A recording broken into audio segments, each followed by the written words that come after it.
dá 0,75.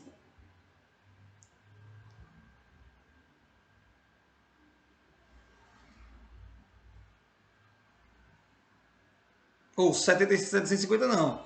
Aqui é 75, né? Nós ficamos aqui embaixo no denominador com 75, ok?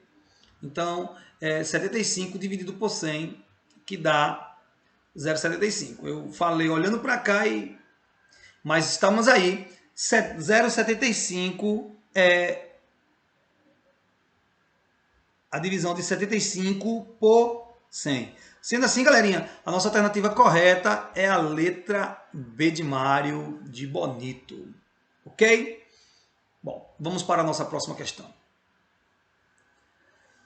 A nossa próxima questão, também do Enem 2018 PPL, e também a nossa última questão de hoje, diz: na música, usam-se sinais gráficos chamados figura de duração para indicar por quanto tempo se deve emitir determinado som. As figuras de duração usadas atualmente são semibreve, mínima, semimínima, cocheia, semicocheia, fusa e semifusa.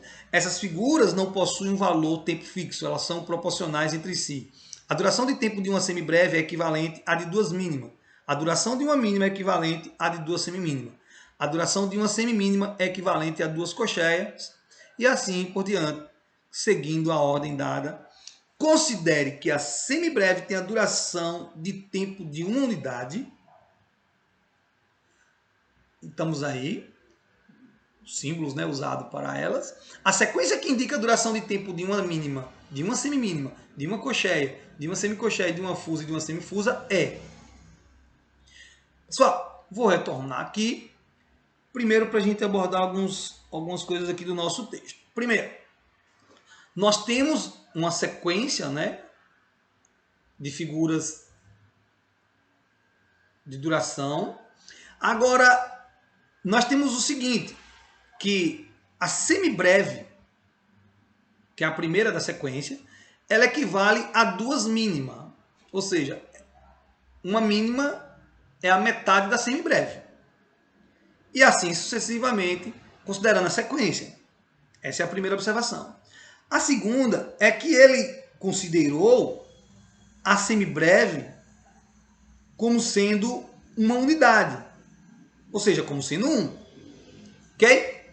Então, para nós começarmos a resolver, nós vamos inicialmente considerar a semibreve como uma unidade. Deixa eu pegar aqui a cor rubro-negra que eu trabalho melhor com essa cor e eu não erro. A semibreve, ela é uma unidade. Como a mínima é a metade da semibreve é o dobro da mínima, então a mínima ela vai ser de 1 sobre 2. A semimínima é a metade da mínima. Então a semimínima vai ser a metade de 1 sobre 2, ou seja, vai ser 1 sobre 2 sobre 2. Aí nós temos que lembrar que nós estamos diante aí de uma fração, e nós vamos usar exatamente o orelhão, orelhinha. 1 vezes 1, 1. Sobre 2 vezes 2, 4. Então, a semibreve sendo 1, a mínima vai ser meio, e a semimínima vai ser 1 sobre 4, que é a metade da mínima. A cocheia vai ser a metade de 1 quarto. Fazendo o mesmo procedimento, nós vamos ter 1 sobre 8 como resposta para a cocheia. No mesmo procedimento, a semicocheia vai ser 1 sobre 16. E a fusa vai ser 1 sobre 32. A semifusa vai ser 1 sobre 64. Né? Lembrando que esses valores aqui eu encontrei exatamente fazendo a metade do anterior. A cocheia é a metade da semimínima, a semicocheia é a metade da cocheia, a fusa é a metade da semicocheia e a semifusa é a metade da fusa. Então, sempre aplicando orelhinho e orelhão, nós vamos encontrando essa sequência de valores. Bom, o outro detalhe na questão é que ele quer a sequência que indica o tempo de duração de uma mínima, de uma semimínima, ou seja, ele está considerando a sequência a partir da mínima. E a partir da mínima, então, nós vamos começar a contar a partir de 1/2. Então, vamos lá. Que começa com 1/2, nós temos apenas a letra D e a letra E. Logo, a alternativa correta é a letra E. Bom, galerinha, com essa aula, com essa questão, nós encerramos a nossa aula, né? Espero ter ajudado vocês de alguma maneira e contribuído para o aprendizado de vocês. Até a próxima, até a aula 3.